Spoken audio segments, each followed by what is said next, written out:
کہ حرام سے بچ جائے، حلال حاصل کر لیا جائے، تو اس کی جو جواز کی صورتیں ہیں علماء نے فرمایا یہ آیت اس میں دلیل ہے. اور آیت کیا تھی؟ وَخُذْ بِيَدِكَ ضِغْثًا فَاضْرِبْ بِهِ وَلَا تَحْنَثْ، اور فرمایا اپنے ہاتھ سے ایک جھاڑو لے کر اسے مار دو اور قسم نہ توڑو. قسم تو 100 کوڑے مارنے کی تھی، اللہ کریم نے آسانی کا راستہ بتایا. ہاں ایک بات یاد رہے، یہ بڑی امپورٹنٹ بات کرنے جا رہا ہوں کہ مفتیان کرام، قابل اعتماد مفتیان کرام سے رہنمائی لے کر ہم جیسے لوگوں کو، عوام الناس کو کوئی ہیلا اپنے طور پہ نہیں کر لینا چاہیے. ہاں کیونکہ بعض ہیلوں کی شرعی طور پر اجازت نہیں ہوتی، اور بعض اوقات ہیلا کرنے میں ایسی غلطی لوگ کر جاتے ہیں جن کی وجہ سے ہیلا ہوتا ہی نہیں ہے. تو یہاں صرف آپ کو دلیل بتانا تھا، باقی اگر کسی قسم کا کوئی شرعی ہیلا کرنا ہے تو قابل اعتماد مفتیان کرام سے رجوع کیا جائے. سبحان اللہ. اب حضرت ایوب علیہ السلام کے صبر کی بات ہوئی ہے نا، اللہ نے پتہ ہے آپ کو کتنا مقام عطا فرمایا کہ نبی کریم صلی اللہ تعالی علیہ وآلہ وسلم نے ارشاد فرمایا حضرت ایوب لوگوں میں سب سے بڑھ کر عالم، صابر اور غصہ پینے والے تھے. حضرت ابن مسعود رضی اللہ تعالیٰ عنہ سے مروی ہے کہ حضرت ایوب علیہ السلام قیامت کے دن صبر کرنے والوں کے سردار ہوں گے. ہاں صبر کرنے والوں کے بھی سردار ہوں گے. اچھا بعض اوقات ہوتا کیا ہے، اچانک کوئی پرابلم آ گئی، کہیں آگ لگ گئی، گاڑی میں نقصان ہو گیا، پیسے چوری ہو گئے، موبائل چوری ہو گیا، کوئی چیز میں نقصان ہو گیا، کاروبار میں نقصان ہو گیا، صحت خراب ہوئی. بندہ کہتا ہے یار یہ میرے ساتھ کیوں ہوا ہے، میں نے ایسا کیا کیا ہے. بعض اوقات زبان سے شکوے، شکایت، حالانکہ قرآن مجید فرقان حمید نے تو پہلے ہی ہمیں بتا دیا ہے. ہمارا پرابلم پتہ ہی کیا ہے، ہم بہت ساری باتیں جانتے ہیں دنیا کی، قرآن و حدیث پڑھتے نہیں ہیں، تو مینٹلی پریپیئرڈ نہیں رہتے. آپ کو پہلے ہی پتا ہو کہ یار گرمیاں آنے والی ہیں، تو اچانک گرمیاں آئیں گی تو پریشان نہیں ہوں گے نا. آپ کو پتا تھا جون جولائی میں گرمیاں ہوتی ہیں بھائی، سردیاں نہیں ہوتی. آپ پنکھا بھی تیار رکھتے ہیں، ٹھنڈا پانی کا انتظام بھی رکھتے ہیں، گرمی کے وقت باہر کم نکلتے ہیں. اور سردیاں آتی ہیں آپ کو پہلے ہی پتا ہوتا ہے، آپ رضائی تیار کر لیتے ہیں، سویٹر نکال لیتے ہیں. ایسا نہیں ہوتا کہ صبح اٹھتے تو 40 ڈگری ہوتا ہے، دوسرے دن اٹھتے تو 5 ڈگری ہوتا ہے. بندہ کہ یار آج ٹھنڈ کیوں ہو گئی، کل گرمی کیوں ہو گئی. مینٹلی پریپیئرڈ جب بندہ ہوتا ہے تو وہ تیار ہوتا ہے. اگر جو قرآن پڑھنے والا ہے، حدیث پڑھنے والا ہے، اس کو تو پہلے ہی مینٹلی پریپیئرڈ ہونا ہے. کیوں؟ قرآن کا وعدہ ہے نا، قرآن کا اعلان سنو. اللہ کریم قرآن مجید میں کیا ارشاد فرماتا ہے؟ بسم اللہ الرحمن الرحیم وَلَنَبْلُوَنَّكُمْ بِشَيْءٍ مِّنَ الْخَوْفِ وَالْجُوعِ وَنَقْصٍ مِّنَ الْأَمْوَالِ وَالْأَنفُسِ وَالثَّمَرَاتِ وَبَشِّرِ الصَّابِرِينَ. اور ضرور ہم تمہیں آزمائیں گے. کیا فرمایا؟ ضرور آزمائیں گے، تیار رہو. there is examination. اچھا آزمائش کن کی چیزوں کی ہوگی؟ سبحان اللہ. قرآن نے لسٹ بھی دے دی ہے کہ آزمائش کیا ہوگی. فرمایا کچھ ڈر سے، اچانک خوف آ جاتا ہے نا، کوئی دشمن آ جاتا ہے، کوئی دھمکی دے رہا ہوتا ہے، اچانک حالات خراب ہو جاتے ہیں، دل میں خوف بیٹھ جاتا ہے. پھر فرمایا بھوک سے، مال کم ہو گیا، تنگی آ گئی تو بھوک سے. پھر فرمایا کچھ مالوں اور جانوں اور پھلوں کی کمی سے. کبھی کاروبار میں نقصان ہوگا، کبھی کسی کے باغات ہے تو باغ فصل اجڑ سکتی ہے، آپ کو کوئی نقصان ہو سکتا ہے، کسی جگہ آگ لگ سکتی ہے، اور جانوں کی کمی سے بیماری بھی آ سکتی ہے. مگر آگے کیا فرمایا؟ وَبَشِّرِ الصَّابِرِينَ. خوشخبری سنا ان صبر والوں کو. اور جب سبحان اللہ یہ ایگزام آتا ہے نا، جو اس ایگزام سے نکل جاتا ہے تو رب نے فرمایا خوشخبری ہے. اللہ اکبر. ہم نے زندگی میں دیکھا ہے جس نے مصیبت پر صبر کیا، اللہ کی رضا پر راضی رہا، اللہ نے مشکل سے بھی نکالا اور پہلے سے اسے زیادہ عطا فرما دیا. ہمارا پرابلم ہی ہم ٹیسٹ میں فیل ہو جاتے ہیں. جیسے ہی امتحان شروع ہوا، واویلا شروع، شور شروع، شکوے شروع. سب کو بتانا، حالانکہ کر کوئی نہیں سکتا لیکن سب کو بتائیں گے. نہ کرو ایسا، میں جانوں میرا رب جانے، مجھے کیوں کسی کو بتانا ہے.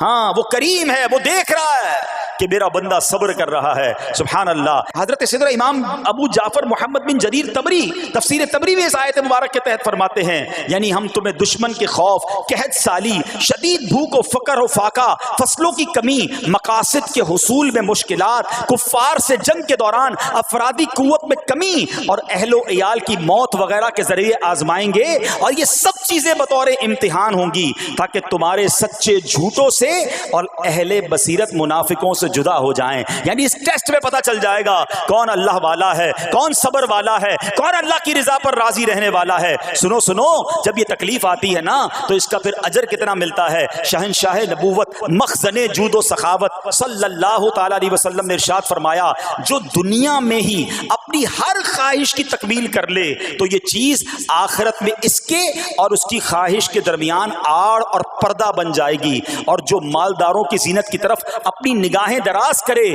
تو وہ آسمان والوں کے سامنے بے عزت ہو جاتا ہے. اور جو شدید بھوک پر صبر کرے اللہ عز و جل اس کو جنت الفردوس میں جہاں چاہے گا ٹھکانہ عطا فرمائے گا.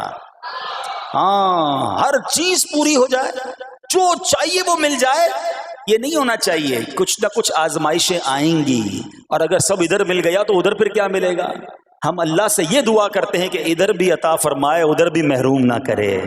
ہاں, ہمیں ڈرتے بھی رہنا چاہیے کہ یار میں جو مانگتا ہوں ادھر مل جاتا ہے, کہیں وہاں محروم نہ رہ جاؤں.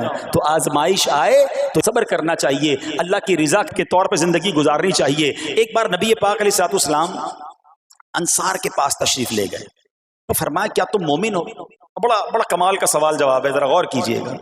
ہمارے پاس بھی کوئی آ کر کہے کہ کیا تم مومن ہو تو ہم کیا جواب دیں گے؟ صحابہ خاموش رہے. سیدنا فاروق اعظم نے کہا حضور ہاں ہم مومن ہیں.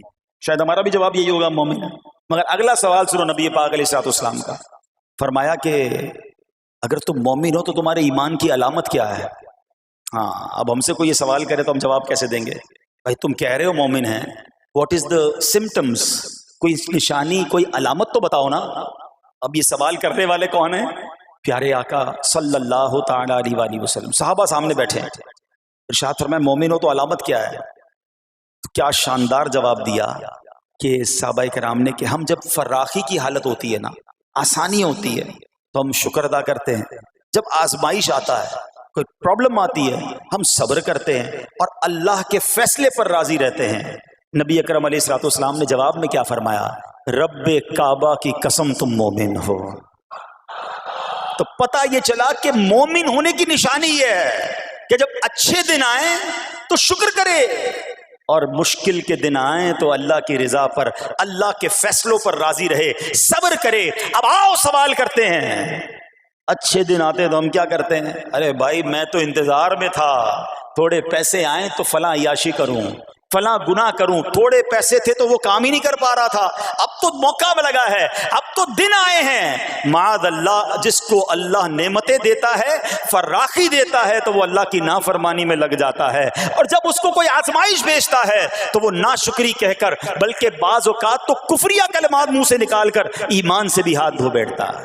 ایسا نہیں ہونا چاہیے. عقل مند وہ ہے, یاد رکھنا کہ رب جتنی عطائیں بڑھائے ہم اتنے سجدے بڑھائیں, ہم اتنے صدقے بڑھائیں. دیکھو نا دنیا میں کیا ہوتا ہے, آپ کو کوئی تحفہ دے آپ کیا کہتے ہیں؟ شکریہ, جزاک اللہ. دوبارہ تحفہ دے آپ کہتے ہیں بہت مہربانی. تیسری بار دے, بندہ کہ یار یہ تو مجھ پر کتنا مہربان ہے. اتنی مہربانیاں. ناراض نہیں ہونا چاہیے. جو تمہیں دنیا میں 2-4 تحفے دے دے تم اسے ناراض نہیں کرنا چاہتے.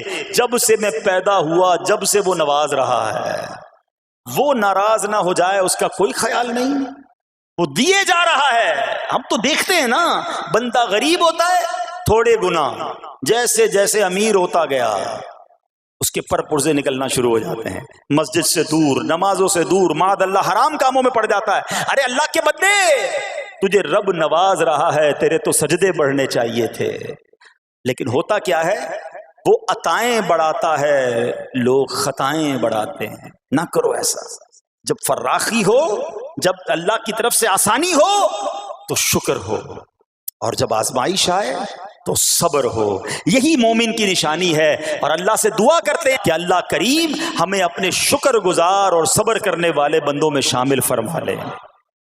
اور یقین کریں صبر کا جو پھل ہے نا, وہ کہتے ہیں نا صبر کا پھل میٹھا. او ہو, بالکل ٹھیک کہا, بلکہ بہت میٹھا ہے. سنو, اللہ عز و جل فرماتا ہے کہ جب میں کسی بندے کو بیماری میں مبتلا کروں, ہو سکتا ہے یہاں بھی میرا کوئی بھائی بیمار بیٹھا ہو, مدنی چینل کے ناظرین میں سے کوئی بیمار بیٹھا ہو. دیکھو بیماری آئے نا, شکوہ مت کرنا, صبر کرنا. فضیلت سنو, حدیث قدسی ہے, اللہ فرماتا ہے جب میں اپنے کسی بندے کو بیماری میں مبتلا کروں اور وہ اس پر صبر کرے, کسی سے شکایت نہ کرے تو میں اس کے گوشت کو اچھے گوشت سے اور اس کے خون کو اچھے خون سے بدل دیتا ہوں. پھر اگر اسے شفا دیتا ہوں تو ایسی شفا دیتا ہوں کہ اس کے نامہ اعمال میں کوئی گناہ نہیں رہتا. اور اگر میں اسے دنیا سے اٹھا لوں تو اسے اپنی رحمت کاملہ کے سائے میں لے جاتا ہوں. ارے کمال ہو گیا. بیماری آئی, بیماری جب جاتی ہے تو گناہوں سے بھی پاک کر کے جاتی ہے. صرف ایک ہی تو کنڈیشن ہے, صبر کرنا. بیماری آئی, صبر کرنا.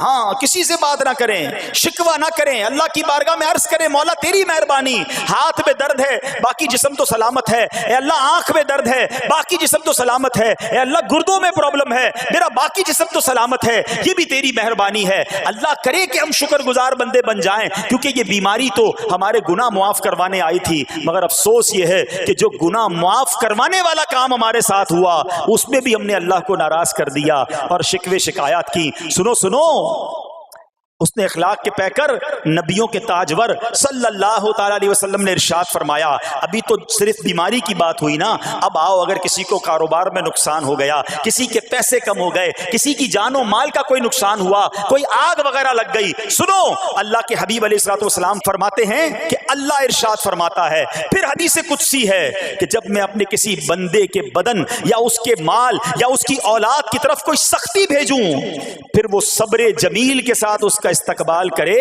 تو قیامت کے دن مجھے اس سے حیا آئے گی کہ میں اس کے لیے میزان قائم کروں یا اس کا نامہ اعمال کھولوں.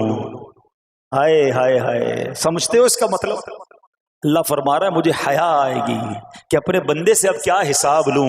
جب آزمائش بھیجی تھی تو اس نے صبر کیا تھا, اس نے شکوہ نہیں کیا تھا. خدا کی قسم میں آپ سے پوچھتا ہوں, میرا کوئی نقصان ہو جائے اور قیامت کے دن میرا نامہ اعمال نہ کھولا جائے, مجھے اللہ کی بارگاہ میں حساب نہ دینا پڑے, مجھے بتاؤ یہ دنیا کے حساب نقصان کی کیا حیثیت ہے اگر ادھر بخشا جائے. سنو تو صحیح, رب فرما رہا ہے کہ مجھے حیا آتی ہے کہ اس کے لیے میزان قائم کروں یا اس کا نامہ اعمال کھولوں. ارے یہ ساری دنیا کی دولت, یہ ساری دنیا کی آسائش ایک طرف, اگر قیامت کے دن حساب کتاب میں آسانی مل جائے, اللہ بلا حساب جنت میں داخل کر دے, اس سے بڑھ کر کوئی نعمت نہیں. مگر آج افسوس یہ ہوتا ہے کہ اگر کسی پر امتحان آتا ہے وہ اس امتحان میں فیل ہو جاتا ہے. اس حدیث میں ایک لفظ استعمال ہوا صبر جمیل کے ساتھ. اب یہ بھی بڑا مسئلہ ہے کہ لوگوں کو یہی نہیں پتا کہ صبر جمیل ہے کیا. لوگ کہتے تو بہت ہیں, اللہ پاک آپ کو صبر جمیل عطا فرمائے. اب اس سے پوچھو بھائی صبر جمیل کی تعریف کیا ہے, تو پھر تعریف نہیں پتا ہوتی. یہ کسی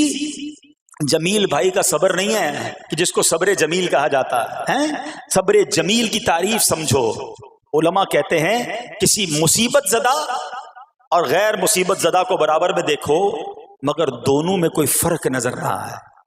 یعنی چہرہ بھی نہ بتائے کہ وہ کسی مشکل میں ہے, اس کی عادتیں بھی نہ بتائیں کہ وہ کسی پرابلم میں ہے, یعنی اس کو دیکھ کر پتہ ہی نہ چلے کہ وہ بڑی مشکل میں ہے. فرمایا یہ ہے صبر جمیل. مگر آج ہمارا حال یہ ہے, ہمارا چہرہ بتا دیتا ہے بھائی خیر تو ہے, بڑی ٹینشن میں ہو, ہاں یار کیا کروں بس موبائل ٹوٹ گیا, ارے بھائی بڑی چہرے پہ بڑی ہوائیاں اڑ رہی ہیں, بس کیا کروں جناب آج 5,000 روپے کھو گئے. 5,000 روپے کھو جائیں, چھوٹا سا نقصان ہو جائے, ہمارا چہرہ بتا دیتا ہے کہ ہمارے ساتھ کوئی معاملہ ہوا ہے. صبر جمیل یہ ہے کہ دیکھ کر کوئی پہچان ہی نہ سکے کہ یہ بندہ کتنی مشکل میں ہے, چاہے اندر کتنی تکلیف میں ہو, دنیا والوں کو نہ بتائے کیونکہ وہ رب کا بندہ ہے, وہ اللہ کی بارگاہ میں فریاد کرے. یہ صبر جمیل ہے اور اللہ اسے ہم سب کو نصیب فرمائے.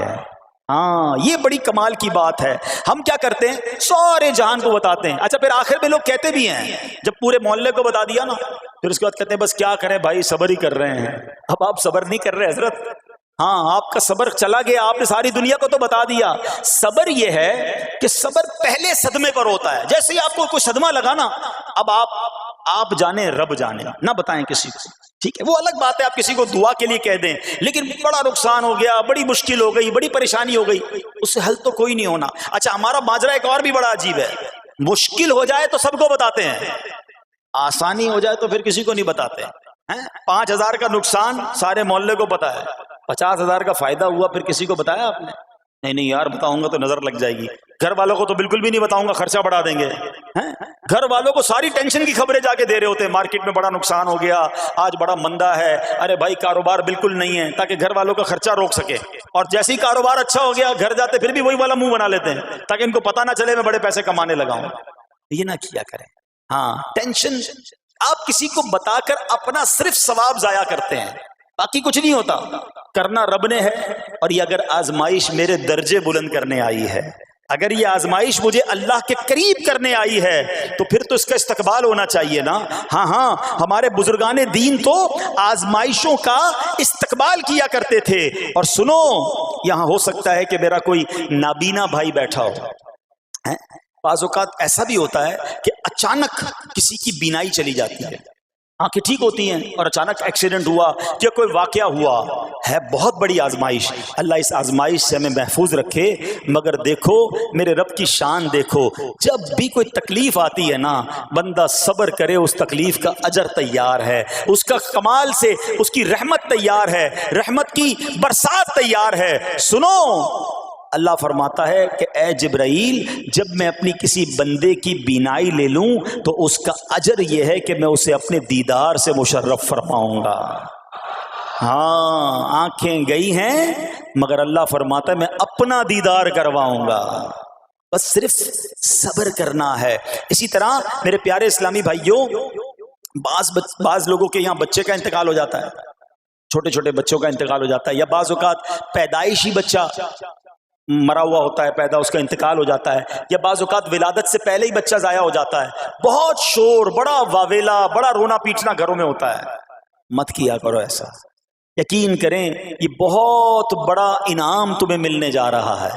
ایسا نہ ہو یہ رونا پیٹنا، یہ بے صبری، یہ اللہ کی بارگاہ میں شکوے شکایات، اتنے بڑے تم اجر سے محروم رہ جاؤ. سنو، اللہ کے آخری نبی صلی اللہ تعالی علیہ وسلم نے فرمایا جس مسلمان جوڑے کے 3 بچے انتقال کر جائیں، اللہ عز و جل ان بچوں پر فضل و رحمت کرتے ہوئے ان دونوں یعنی ماں باپ کو جنت میں داخل فرمائے گا. صحابہ کرام نے عرض کی کسی کے 2 بچے، فرمایا 2 بچے بھی، پھر عرض کی اور 1، فرمایا 1 بھی، پھر فرمایا اس ذات کی قسم جس کے قبضہ قدرت میں میری جان ہے، جس عورت کا کچا بچہ فوت ہو جائے یعنی حمل ضائع ہو جائے اور وہ اس پر صبر کرے تو وہ بچہ اپنی ماں کو اپنی ناف کے ذریعے کھینچتا ہوا جنت میں لے جائے گا. یہ تو جنت کا ٹکٹ تھا.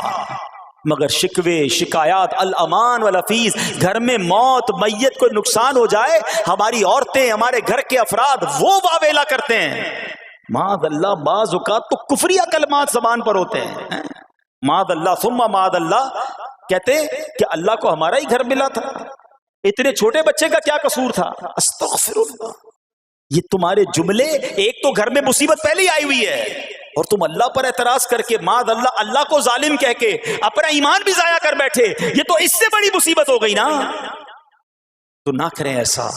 سیکھو. آج میں نے آپ کے سامنے حضرت ایوب علیہ السلام کی سیرت اور قرآنی واقعہ بیان کیا کہ سب کچھ چلا گیا مگر وہ اللہ کی رضا پر راضی تھے.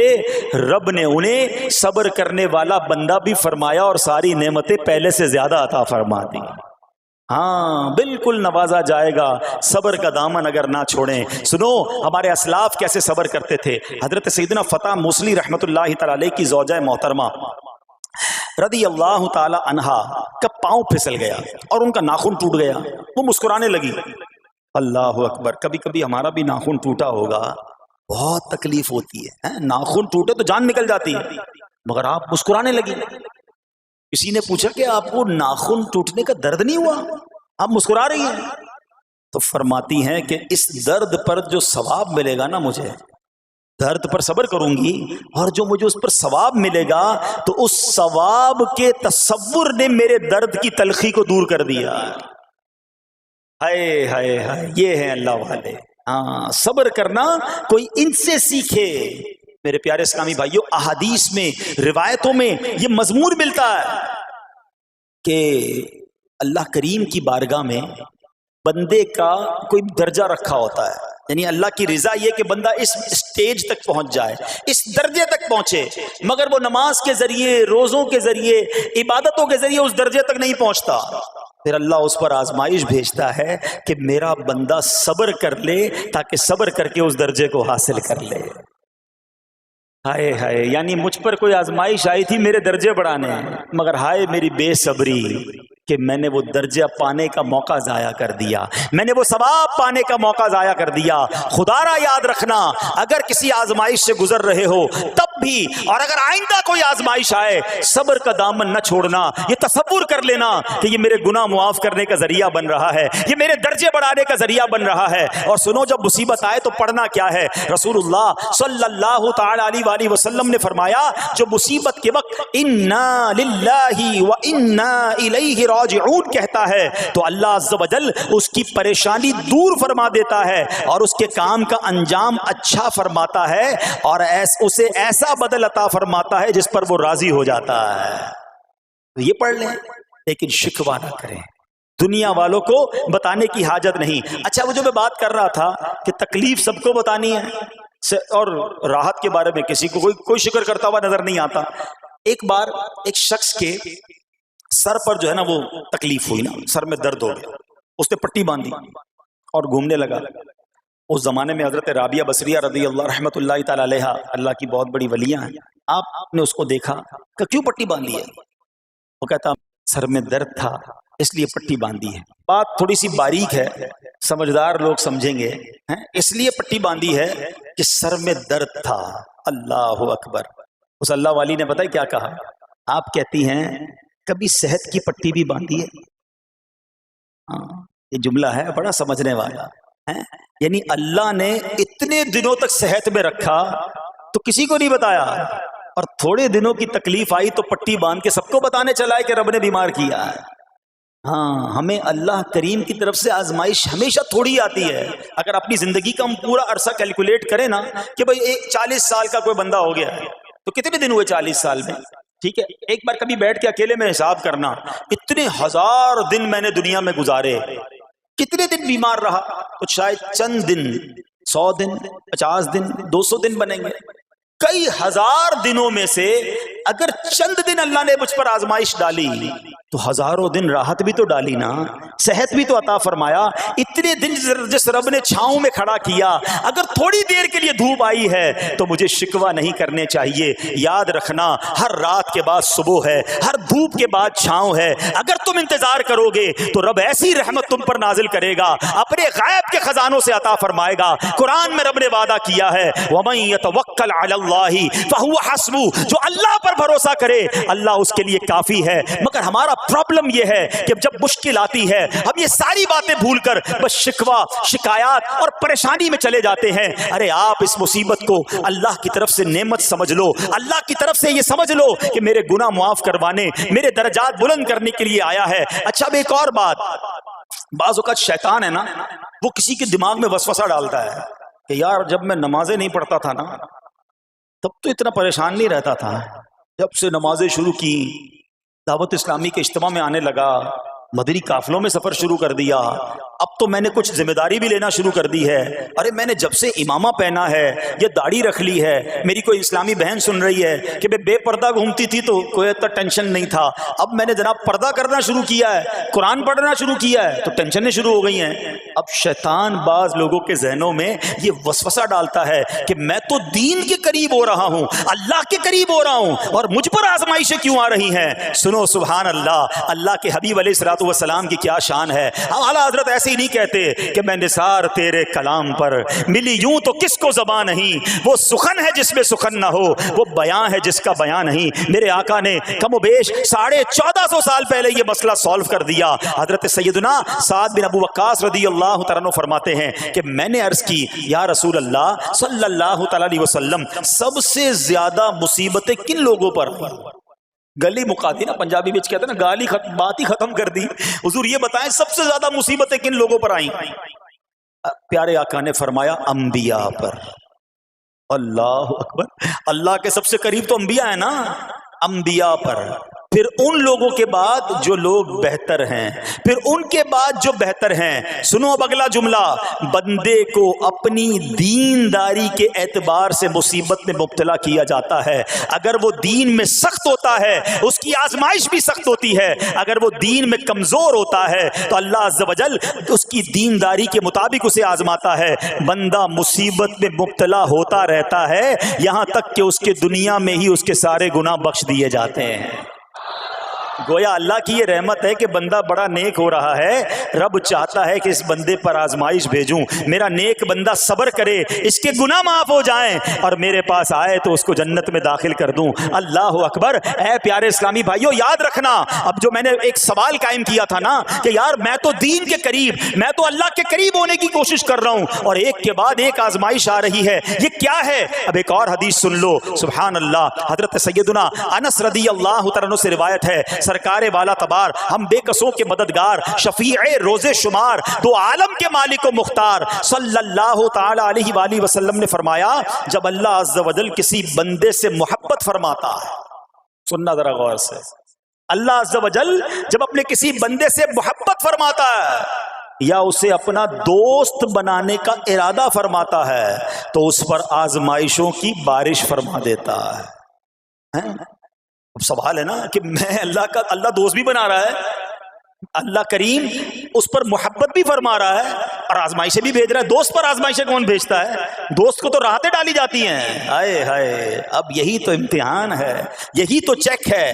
سنو، نبی پاک فرماتے ہیں جب اللہ اس پر آزمائش بھیجتا ہے نا، وہ بندہ اپنے رب کو پکارتا ہے، اے میرے رب عز و جل، تو اللہ فرماتا ہے میرے بندے تو جو کچھ مجھ سے مانگے گا میں تجھے عطا فرماؤں گا، تو جلد ہی تجھے دے دوں گا اور اسے تیری آخرت کے لیے ذخیرہ کر دوں گا۔